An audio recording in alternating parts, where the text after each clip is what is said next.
श्री शिवाय नमस्तुभ्यम दोस्तों। आप सभी लोग जानते हैं कि 29 जनवरी 2025 को है मौनी अमावस्या। और दोस्तों ये मौनी अमावस्या का दिन बहुत ही ज़्यादा खास होता है और इस दिन किया जाता है एक चावल की कटोरी वाला उपाय। जी हाँ दोस्तों, ये मौनी अमावस्या के दिन भी ये वाला उपाय किया जाता है क्योंकि इसके बाद शुरू हो जाती है गुप्त नवरात्रे, है ना, जो कि गुप्त तरीके से होती है। पर इसके पहले पड़ने वाली अमावस्या पर भी हम लोग एक चावल की कटोरी वाला उपाय ज़रूर कर सकते हैं। ठीक है, तो इस वीडियो में हम आपको बताते हैं कि आपको इस एक चावल की कटोरी वाले उपाय को आखिर करना कैसे है और किस लिए करना है। दोस्तों आप लोगों ने बहुत बार देखा होगा कि हमारे घर परिवार में बहुत तरह की दुख और परेशानियां आती हैं। धन की समस्या आती है, घर में लड़ाई झगड़ा होता है, क्लेश होता है और भी बहुत सारी ऐसी चीज़ें होती हैं जिसके बारे में हमें पता ही नहीं होता है कि आखिर वो चीज़ें हमारे साथ हो क्यों रही हैं। तो उसका एक सबसे बड़ा कारण होता है हमारे पितरों का हमसे नाराज़ होना। जब हमारे पितर हमसे नाराज़ होते हैं तो ऐसी कोई समस्या हमारे ऊपर नहीं छूटती जो कि ना आती हो। हर समस्या हमारे ऊपर आ जाती है जब हमारे पितर हमसे, हमारे पूर्वज हमसे जो है दुखी होते हैं। तो पितरों को प्रसन्न करने का, पूर्वजों को प्रसन्न करने का ही ये मौनी अमावस्या का दिन होता है। और इसी दिन ये एक चावल की कटोरी वाले उपाय को करने से आपके पितर आपसे प्रसन्न हो जाते हैं। तो इस उपाय को आखिर आप लोगों को इस दिन कैसे करना है, किस समय से करना है और किस समय तक रहने देना है, किस समय इस उपाय को पूरा करना है, सारी जानकारी हम आपको इस वीडियो में यहाँ पर देने वाले हैं। सबसे पहली चीज़ दोस्तों, आप लोग ये जान लीजिए कि एक चावल की कटोरी वाले उपाय को आखिर इस दिन करना आपको कब है। तो देखिए ये वाला जो उपाय है ना, ये अमावस्या की रात्रि से शुरू होगा, है ना। मतलब कि 29 जनवरी मौनी अमावस्या के दिन रात्रि से ये वाला उपाय शुरू होगा और अगले दिन सुबह तक ये उपाय चलेगा। मतलब कि जो गुप्त नवरात्रि का पहला दिन होगा, एकम का दिन होगा, 30 जनवरी का दिन होगा, उस दिन सुबह तक ये वाला उपाय यहाँ पर चलेगा। सुबह ये उपाय पूरा होगा। ठीक है, तो इसलिए आप लोगों को क्या करना है, जो सबसे पहले आप लोगों को चावल की कटोरी वाला उपाय जो है उसमें आप लोगों को शुरुआत रात्रि से ही करनी पड़ेगी, मतलब अमावस्या की रात्रि से। तो 29 जनवरी के दिन अमावस्या की रात्रि में लगभग शाम को 6 बजे के बाद से लेकर रात को 10 बजे के बीच में कभी भी आप लोगों को अपना जो उपाय है उसको शुरू करना है। ठीक है, अगर थोड़ा बहुत लेट भी हो जाते हो किसी कारण से तो रात को 11 बजे या 12 बजे से पहले पहले आप लोग जो है अपना जो उपाय है उसको शुरू कर देना, है ना। वैसे जो सही टाइम है वो ये है कि शाम को 7 बजे से लेकर शाम को या रात को 8 बजे या 9 बजे के बीच बीच में आप लोगों को जो है अपनी ये चावल की कटोरी वाले उपाय को शुरू कर देना चाहिए। ठीक है, इससे ज़्यादा लेट नहीं करना चाहिए। वो बात उन लोगों के लिए है जो लोग किसी कारणवश कहीं गए हुए हों या लेट हो गए हों उपाय करने में, उपाय एकदम से सुन रहे हों, तो फिर वो अमावस्या की रात्रि को 12 बजे से पहले पहले, मतलब 29 जनवरी के दिन रात्रि को 12 बजे से पहले पहले अपना उपाय शुरू कर देना। रात्रि को 12 बजे के बाद उपाय शुरू मत करना। ठीक है, बाकी शाम के 6 बजे के बाद से आप लोग कभी भी अपना उपाय शुरू कर सकते हो, है ना। तो ये बात आपको समझ आई। अब हम जानते हैं कि इसे एक चावल की कटोरी वाले उपाय को आखिर हमें शुरू कैसे करना है और किसको करना है। तो देखो ये वाला जो उपाय है ना, ये घर की जो बड़ी माताएं बहनें होती हैं उनमें से कोई एक ही माता बहन करती है। इस उपाय को हर कोई नहीं करता है, इस बात का ध्यान रखिएगा। ठीक है, तो घर की जो बड़ी माताएं बहनें हैं उनको सबसे पहले जो है काम करना है वो हम आपको बता देते हैं ना। देखो सबसे पहले चीज़ यहाँ पर आपको लेनी है खाली कटोरी, मीडियम साइज़ की। कटोरा नहीं लेना है, बड़ा नहीं लेना है, मीडियम साइज़ की जो छोटी कटोरी आती है, एक कटोरी आपको ले लेना है। और उस कटोरी को लेकर अपने घर के रसोई घर में जाना है। जब भी उपाय करो तो शुद्धता के साथ में करना, हाथ मुँह धोकर करना। ठीक है, तो उस खाली कटोरी को लेकर अपने घर के रसोई घर में जाना और उसके अंदर आप लोग चावल फुल भर लेना उस कटोरी के अंदर। मतलब आपके घर के रसोई घर में जो भी चावल बनते हों, रसोई घर में जो भी चावल रखे हुए हों, वो चावल अपनी इस कटोरी के अंदर बिल्कुल फुल भर लेना। खाली कटोरी नहीं रखना है उस उपाय करते समय, चावल आपकी कटोरी में बिल्कुल फुल भरे हुए होनी चाहिए। ठीक है, अब इसके बाद में दोस्तों चावल की कटोरी जैसे ही आप लोग फुल भर लेते हो, अब इसमें ये मतलब नहीं रखना है आपको कि भाई चावल टूटे हुए हैं या कटे-पिटे हैं या मतलब सेगे हैं, साबुत है, जैसे भी हो ठीक है ना। आपको एक चावल की जो कटोरी है वो पूरी फुल भर लेनी है। फुल भरने के बाद आपको जहाँ पर चाहिए एक कपूर का टुकड़ा, है ना। एक कपूर का जो टुकड़ा होगा दोस्तों, अब तक कपूर का टुकड़ा भी 2 तरह का आता है। एक तो मतलब टुकड़ों वाला कपूर आता है और एक गोलियों वाला कपूर आता है। तो आपको जो कपूर मिल जाता है बस ध्यान रखना कपूर शुद्ध होना चाहिए, थोड़ा-सा महँगा वाला लेना, अच्छा वाला लेना, नकली कपूर मत लेना। ठीक है, तो अच्छा वाला जो कपूर होता है वो आप लोग लेकर आइएगा, चाहे टुकड़ों में हो चाहे गोलियों में हो, उससे कोई दिक्कत परेशानी नहीं है। जो कपूर आपको मिल जाए वो ले लेना। टुकड़ा है तो टुकड़ा थोड़ा सा बड़े साइज का तोड़कर आपको क्या करना है कि अपनी चावल की कटोरी के ऊपर, चावल के बिल्कुल बीचों बीच में इस कपूर के टुकड़े को रखना है। और अगर गोलियां हैं तो कम से कम 2-3 गोलियां एक साथ जो है आप लोग अपनी चावल की कटोरी के बिल्कुल बीचों बीच में रख दो। मतलब कि चावल के ऊपर रखना है ना। चावल के ऊपर आप लोगों को ये जो कपूर है ये रखना है, चाहे गोली वाला हो चाहे टुकड़े वाला हो। ठीक है, इसके बाद में जैसे ही आप लोग अपनी ये चावल की कटोरी को तैयार कर लेते हो, चावल की कटोरी को तैयार करने के बाद आपको क्या करना है कि अपनी इस चावल की कटोरी को, हमने जो आपको समय बताया है, वैसे मुख्य रूप से कोशिश करना शाम को 7 बजे से लेकर रात 8 बजे के बीच-बीच में आप लोगों की जो कटोरी है, वो अपने स्थान पर रखा जानी चाहिए। बाकी अगर आप लोग जल्दी करना चाहो तो शाम के 6 बजे के बाद से कभी भी कर सकते हो उपाय शुरू। उसके बाद अगर लेट भी हो जाते हो तो रात्रि को 12 बजे से पहले-पहले या 10 बजे से पहले-पहले आप अपना उपाय जो है शुरू कर देना, ठीक है? तो आपको करना क्या है, ये जो चावल की कटोरी है ना, इसको लेकर सीधा आपको जाना है अपने घर के मेन गेट पर। अब मेन गेट कई सारे लोगों का अलग-अलग हो सकता है, जिनके खुद के घर हैं उनका तो एक अलग मेन गेट होता है।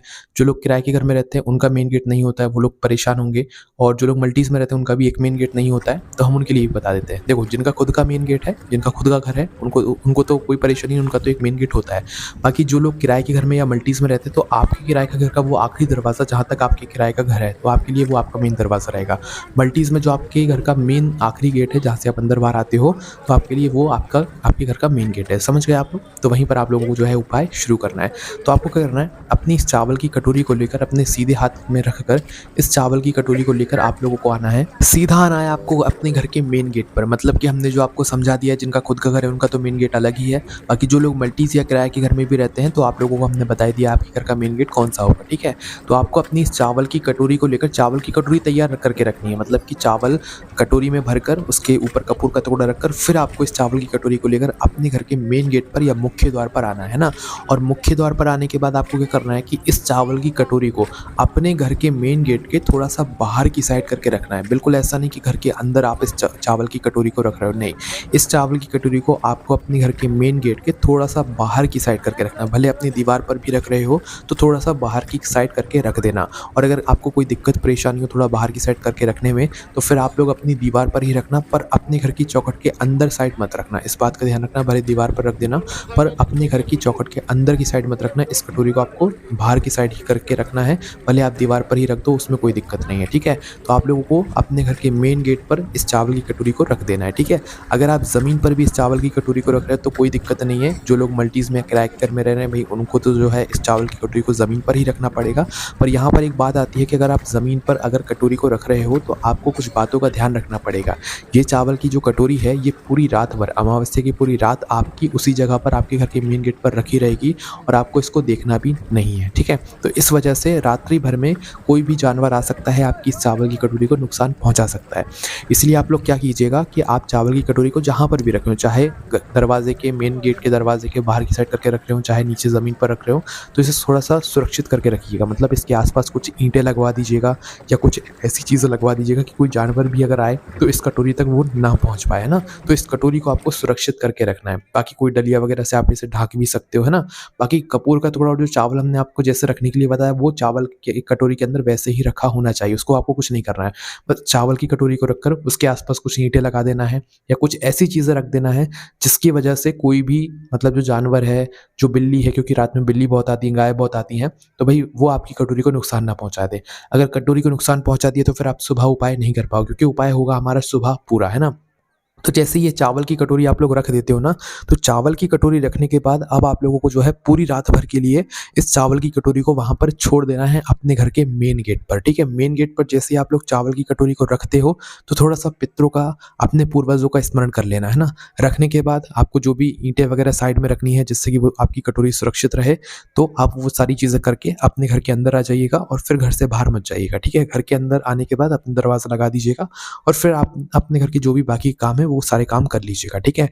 अब काम करने के बाद आप सो जाइएगा, पूरी रात भर ये कटोरी बाहर ही रखी रहेगी, इसको आपको कुछ भी नहीं करना है, छूना भी नहीं है, ठीक है? आप पूरी रात भर मतलब सो जाइए अब सुबह उठिएगा। सुबह अगले दिन क्या होगा, मतलब कि 30 जनवरी के दिन गुप्त नवरात्रि शुरू होंगे, आप देख लीजिएगा कैलेंडर में गुप्त नवरात्रि शुरू हो जाएँगे, ठीक है? तो गुप्त नवरात्रि का जो पहला दिन होगा उसी दिन सुबह-सुबह आपको उठना है, जितना जल्दी सुबह उठ सकते हो उतना जल्दी ठीक है।